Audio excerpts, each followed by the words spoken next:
Okay, so this is problem 10.3.23. The question is, how many counting numbers have three distinct non-zero digits such that the sum of the three digits is 23? Okay, so what we're doing here is we're first of all, we're thinking about a three-digit number. So I'm going to give myself, three slots with which to think about. So how many counting numbers have three distinct non-zero? So we can't use zero.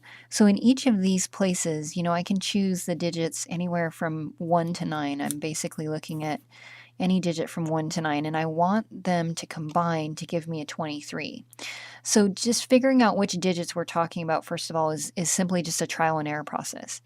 If I used, for instance, let's just try a 4 plus a 5 plus a 6. Well, you can see that that gives me, that's 15. That's a little low, so I need to move up a little bit. Let's say I choose a 7, an 8, and a 9. So that is 15 plus 9, that's 24. Okay, so that's a little high. Let's try in between there. So 6 plus 7 plus 8.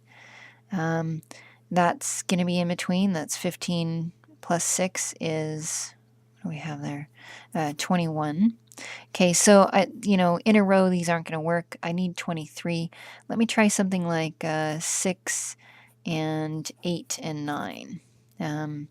And so you see if I try 6 and 8 and 9, I've got 14 plus 9 is 23. Okay, so the three numbers that I'm working with are 6, 8, and 9.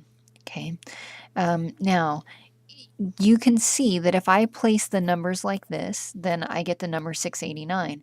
But there's actually, other ways that I can place these numbers. I could place the 6 first, and then the 8 and the 9, or I could do 9 and 8. That gives me a different number. And, I could take the 8 first, and I could go 6 and 9, or then I could take the 8 and I could go 9 and 6. And actually, when there's three of them here, there's only three numbers that we're working with. We can actually list all of them out. We put the 9 here, the 6 and the 8, and then the 9 here, and the 8 and the 6. So you can actually see that there's 6 different numbers here: 689, 698, 869, 896, and so on. Okay, so your answer here, they want to know how many counting numbers have this situation going on. There's 6 counting numbers, and these are the 6 counting numbers. Okay, now I just did that by the listing method, but there's another way to think of this, and the other way to think of it is, I have 3 spots here, and for this spot, I have 3 different numbers to choose from. I have a 6, an 8, or a 9. So if I use the basic counting law here, I could say I have 3 choices for this number, but once I place that number there, I now have 2 choices for this number, and then 1 choice for this number, and if I multiply those together, then I get 6 different numbers that I'm talking about.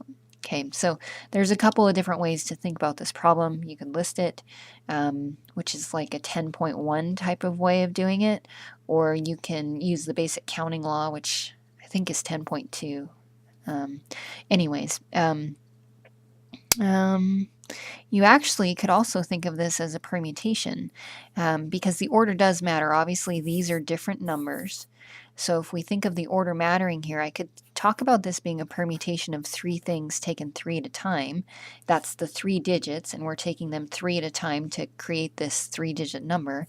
This will actually end up being 3 factorial over 3 minus 3 factorial, which is 3 times 2 times 1. This is 0 factorial in the bottom, which is just 1. So you end up with 6 that way as well. So, you can see there's 3 different ways to think about this problem. And the point of a lot of this stuff is that I'm trying to give you guys some tools to work with these problems. And there are multiple ways to think about these problems. So it's really just a matter of learning the tools and then trying to apply them. Okay?